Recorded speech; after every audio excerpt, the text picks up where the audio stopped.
Welcome, everyone, to the Heart of the Matter, Episode 3. My name is Bourann. This is Anisha and Ankit. And today's topic is going to be about beta blockers post-MI. And the trial we're going to discuss is the ABYSS trial coming out of France.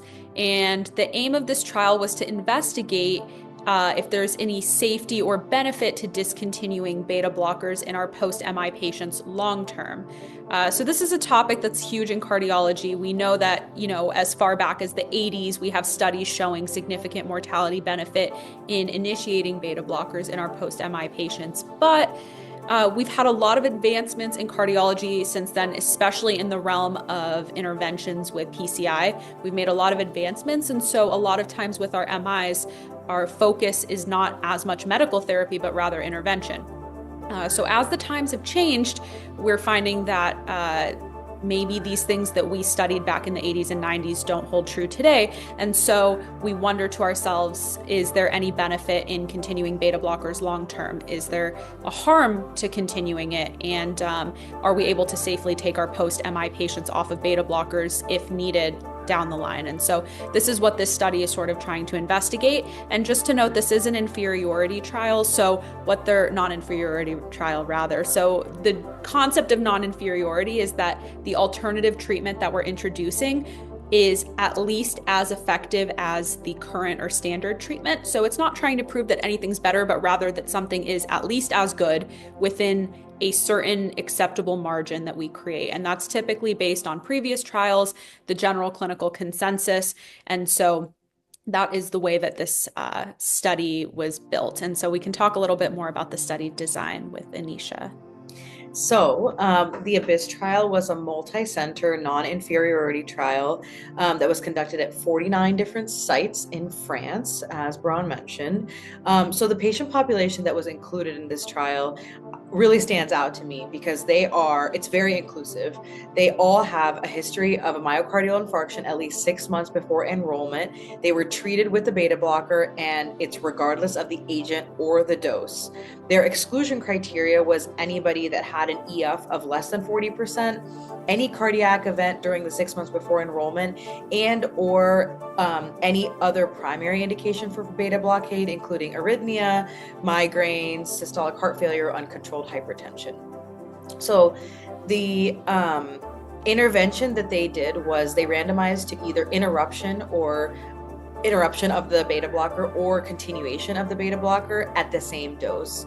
The interruption could be tapered if the patient was receiving a very high dose of the drug according to the physician's preference. And they followed at 6 months, 12 months, or at a year. At least there was a minimum of 1 year, and I think up to 3 years. So the other part of this was that this was a probe study design. So it was prospective, randomized, open label, which means both the patients and the researchers knew that the interruption group was stopping the beta blocker and the continuation group was continuing the beta blocker. And then it had a blinded endpoint, which means that whoever was doing the analysis, that was done without knowing which patient continued or stopped the beta blocker. So all very interesting. Ankit, do you want to talk a little bit about the clinical outcomes and the endpoints of this trial? Right. So the primary endpoint was a composite of death, non-fatal MI, non-fatal stroke, or hospitalization for any cardiovascular region. So that's mainly the clinical endpoint.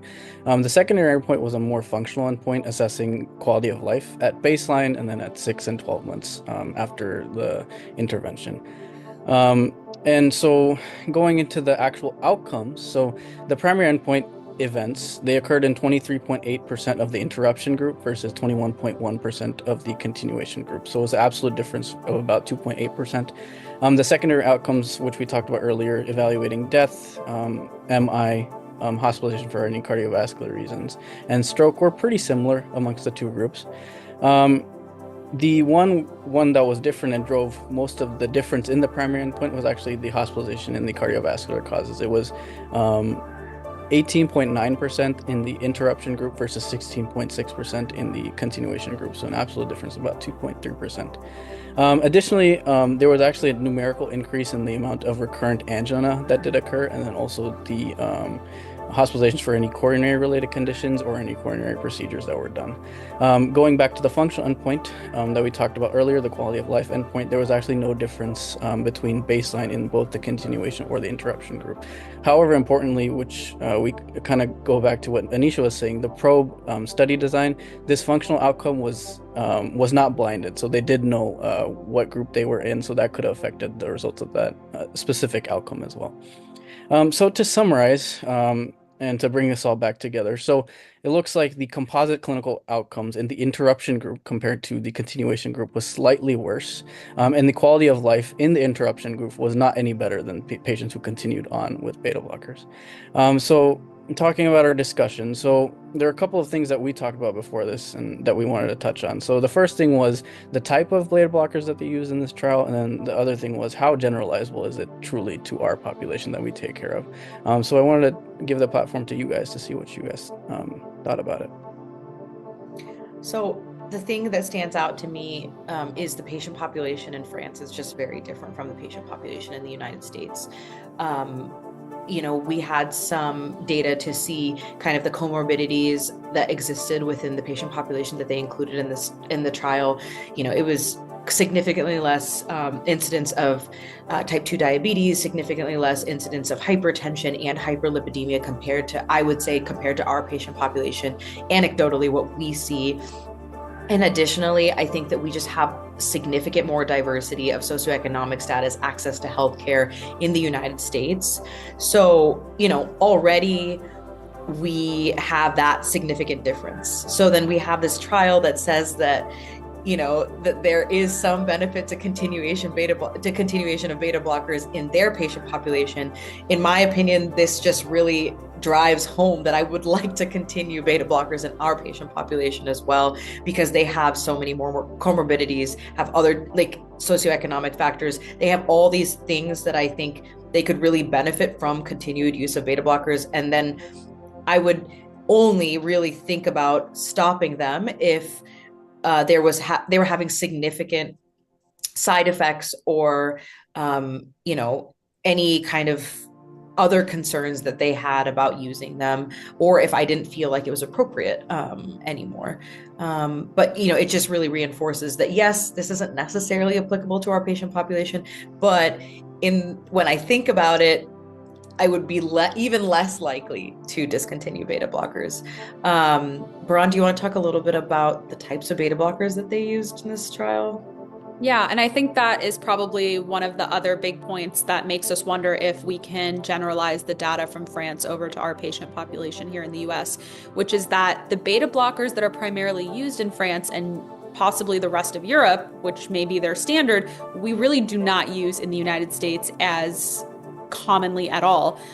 Here, metoprolol, carvedilol, maybe atenolol, maybe some of these other medications we see in our patients. But over in France, they were using medications that we just don't use. And so in some ways, while they're all in the category of beta blockers, it might be comparing apples to oranges. Again, not all beta blockers have the same selectivity. Not all of them have the same half-life. Not all of them have the same side effect profile, this and that. And so it could really influence the outcomes. And so I would be interested to see how a study like this would result here in the US, just on the basis that we use different medications in the beta blocker class.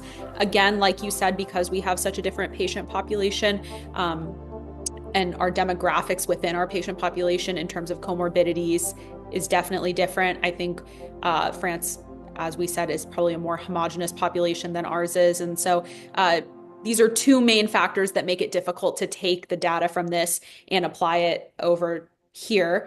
But the good news is that there are other studies that have been conducted in other countries, and it sounds like some other studies that are in the works to investigate the same idea of interruption of beta blocker use post-MI, and I think Ankit knows a little bit more about that.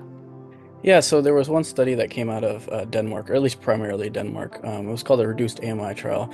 And what they did was in the acute post-operative or post-MI phase, they randomized patients to either getting a beta blocker or not getting a beta blocker. And what was interesting, in contrast to what the ABYSS study investigators found, was that there was actually no difference in patients that were discharged on a beta blocker or not discharged on a beta blocker, which is kind of interesting. However, the ABYSS trial investigators didn't mention, and it's something that we agree with, is that the reduced AMI investigators, they did not count for the amount of recurrent angina or any coronary related conditions or hospitalizations, which the ABYSS trial did. So that could have driven some of the difference in the ABYSS trial and the reduced AMI trial that was found. Lastly, something that I wanted to mention, we try to do a good job of keeping this pretty clinical, but we also wanted to end it on a softer note. So Anisha, what was something really fun or really cool that happened to you this week? Well, really cool or really fun that happened to me this week. I got to be in clinic, which is our 1 week of outpatient, and I got to take care of a patient that really had a lot going on with them, and I felt like I was able to kind of quickly diagnose something that maybe myself a year ago would have taken more time with, and I was just really proud of how far I've come in my ability to diagnose and kind of pick up on things. So that was really fun. Bourann, you want to go next? Sure. I don't know if I can think of something specifically, but I know you guys know this, that I've been on our CCU rotation for the past 2 weeks. So I feel like every day we're seeing some pretty interesting patient cases, especially since, we're all very interested in the topic of cardiology. So, I mean, we've seen everything from cardiogenic shock from patients with, severely decompensated heart failure, left and right-sided heart failure, some pretty severe MIs. But, for us, I think all of that is pretty fun. So, I mean, I'm enjoying all of it. What about you, Ankit? So me and Bourann worked together for a lot of our, I guess, past 2 weeks. So it was a good time. But yeah, I think really cool to be exposed to a lot of different cardiovascular disease, especially in Detroit.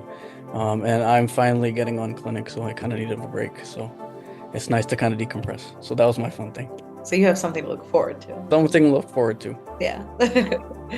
Okay, well, thanks for having us. We'll see you all next time. Bye. Thanks, guys. Yeah. Thank you. Bye.